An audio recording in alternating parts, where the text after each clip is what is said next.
going to a bit more personal here than ever before. I realized something. If I were working from an office, I would be spending 2 hours a day commuting.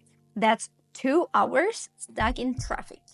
10 hours per week gone. But because I work from home, I have this time and I decided to use this time to grow and to improve myself and my work. That's why I'm starting something new here, a book club for freelancers and remote workers. The first book we will be reviewing is The Art of Possibility. I came across this book when I was taking Matt Devella's Master YouTube course. He had a list of top 5 books that he recommends reading, and The Art of Possibility was one of them, and it really got me interested. This book challenges you to stop asking, why is this happening to me?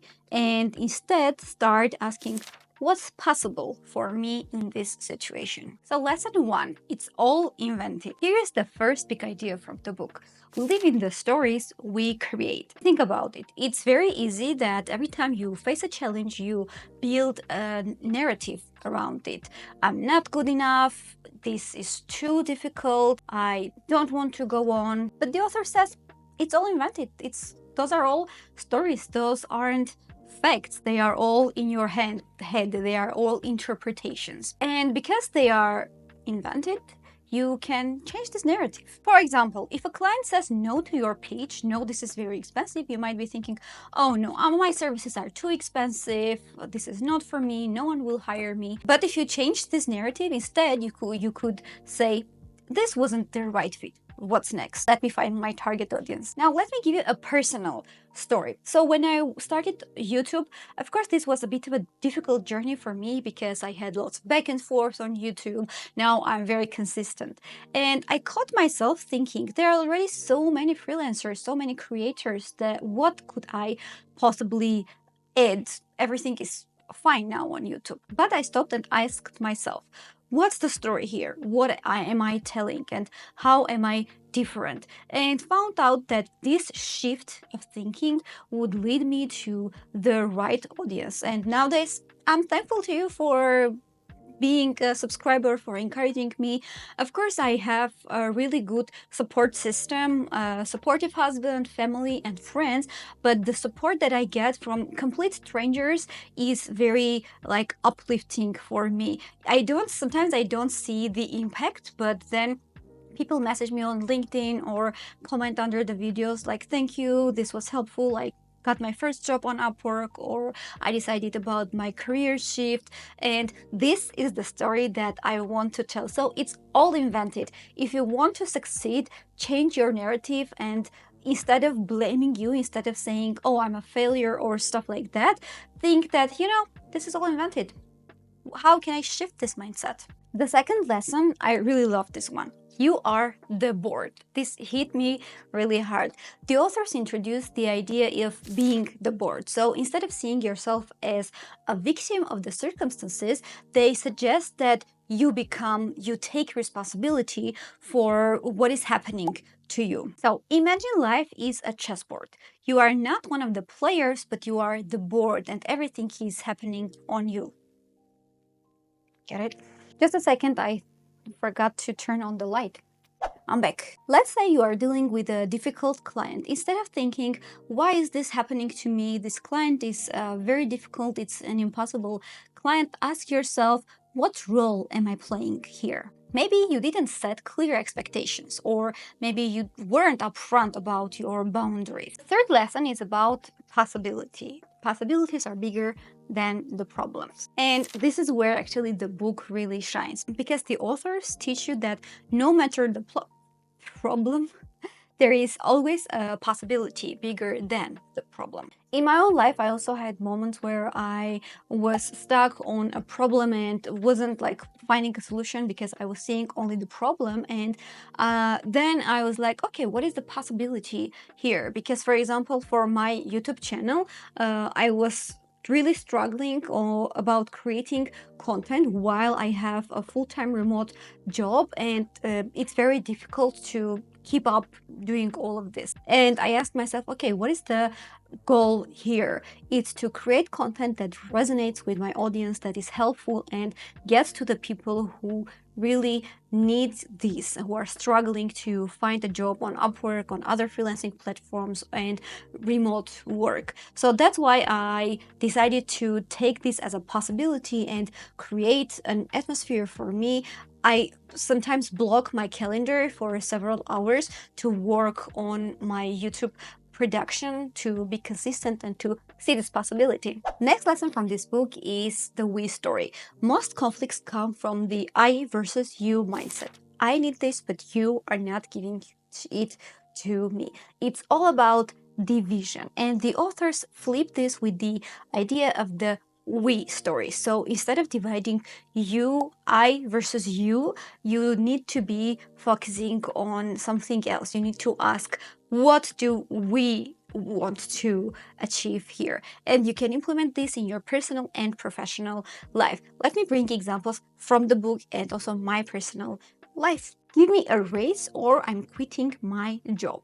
This is the I approach. And let's see the we approach. He says, we are apparently both happy with my work, and I sense our loyalty is mutual. Yet, this salary doesn't support the other commitments in my life. What do we want to have to happen here? How can we make the whole thing work? And in this situation, the we approach works really well, because the client sees that you are on the same page. You are not dividing you from him, but you are saying that, okay, what we want to achieve here and how can we work towards this goal of having a successful business and having a successful employee. And another experience that I wanted to share from my personal life, I'm going to a bit more personal here than ever before. Me and my husband have a rule that we are a team and everything else is against us. We are not against each other. Of course, this doesn't always work, especially when I'm hungry. I'm just like starving. Everyone is against me. Sometimes we argue, of course, but then we remind each other that, hey, we are not angry. You are not angry with me because of something. That's because you are starving, Sirarpi. You need food.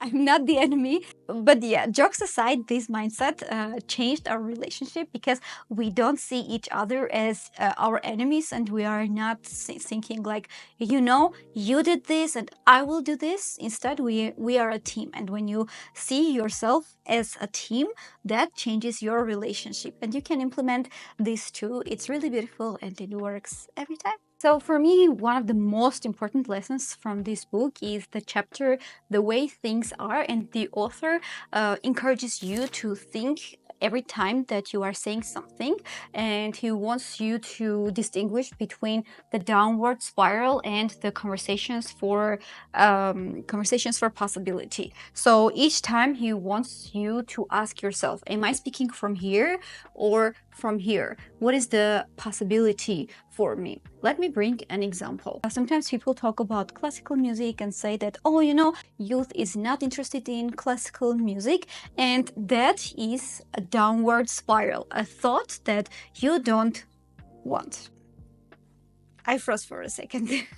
Yeah, that is downward spiral. But if you speak from this perspective, it means that you are saying, okay, we are not commenting, not many people attend this event, but you are saying, 155 people attended this event, and this means that this event is interesting to them, and I'm thankful to you, my audience, for attending. And in that case, you are speaking from conversations from possibility, and those people are not like, everything is having a downward spiral. And you need to acknowledge the way things are. Yeah, 155 people attended. This is the way things are. So instead of having a downward spiral, having negative comparisons, think that, okay, these are the way things are. My two key takeaways from this book are this one, the way things are, because every time I have a thought, I just pause for a second and think, okay, Is it a downward spiral? Am I having negative thoughts, or is this the way things are? And this changes my mindset because I'm more constructive, and instead of concentrating on something negative, I see the possibility. And another one is being the board, because when you are the board and you are not blaming the situation, others, like the weather, your boss, or whoever and whatever, you are more concentrated on yourself, and you see that, okay, I am responsible for this situation and I am the one who can change this. If you like this book club idea, let's do this again. Next time I'm thinking of having a cup of coffee, because this is a coffee book club for me. Whenever I have a book, I'm mostly drinking my morning coffee, and the next book I'm reading is also very interesting. It's more business oriented than rather than personal development, but I am sure that you will be loving it. If you really like this idea of a book club, a new format on my channel, give this video a like, maybe even comment a book that you would like me to read and review together.